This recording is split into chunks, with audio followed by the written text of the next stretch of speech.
Hello children, how are you all? I hope you all are doing really good. तो बच्चों आओ अपनी general knowledge बढ़ाते हैं और स्टार्ट करते हैं हमारा अगला चैप्टर जो कि है music to years.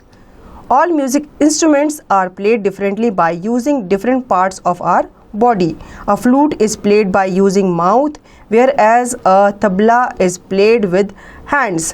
Instruments of music are classified into three groups: string instruments, wind instruments and percussion instruments. बच्चों म्यूज़िक इंस्ट्रूमेंट क्या होते हैं जिनसे हम म्यूज़िक बजाते हैं, ठीक है। ये हमारे म्यूज़िक में काम आते हैं और इनसे क्या निकलता है, डिफरेंट तरह का म्यूज़िक निकलता है। जैसे फ्लूट से क्या निकलती है, आवाज़, मतलब बहुत अच्छी सुरीली आवाज़ निकलती है, साउंड निकलती है।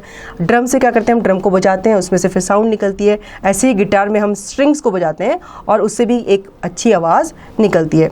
तो डिफरेंट इंस्ट्रूमेंट जो होते हैं वो म्यूज़िक के लिए यूज़ करते हैं। अब यहाँ पे इन ग्रुप्स को 3 ग्रुप्स में क्लासीफाई किया गया है, जैसे कि स्ट्रिंग इंस्ट्रूमेंट, विंड इंस्ट्रूमेंट और percussion instrument. Given below are the pictures of some musical instruments with their names. Put them under correct group. अब यहाँ पे आपको कुछ पिक्चर्स दी गई हैं म्यूज़िकल इंस्ट्रूमेंट की।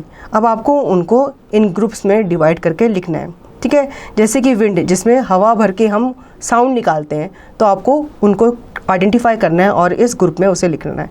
परकशन क्या होता है, जिसमें हम बजाते हैं, ठीक है, बजाकर हम उसमें से साउंड निकालते हैं, तो आपको परकशन के अंदर वो लिखना है। और स्ट्रिंग मतलब जिसमें धागे को, स्ट्रिंग को बजा करके हम साउंड निकालते हैं, तो वो जो इंस्ट्रूमेंट है वो आपको इसके नीचे लिखने हैं।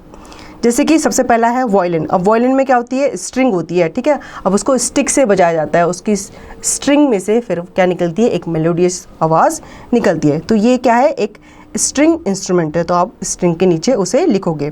ड्रम को क्या करते हैं, हम बजाते हैं, फिर उसमें से साउंड निकलता है, तो ये क्या है, एक परकशन इंस्ट्रूमेंट है, तो आप इसको परकशन के नीचे लिखोगे। अब फ्लूट क्या है, इसमें हम हवा भरते हैं, ठीक है, आपने देखा होगा, इसको मुंह पे लगाया जाता है, फिर इसमें फूंक भरी जाती है और इससे क्या निकलती है, फिर एक अच्छी आवाज़, साउंड निकलती है। तो ये क्या है, विंड इंस्ट्रूमेंट है, तो आप उसको विंड के नीचे लिखोगे। इसी तरह से तबला। अब तबला भी क्या करते हैं, हम बजाते हैं ऐसे अपने हैंड से, फिर इसमें से साउंड निकलता है, तो ये एक परकशन इंस्ट्रूमेंट है। आप इसको परकशन के नीचे जो लाइन आपको दी गई है वहाँ पे लिखोगे।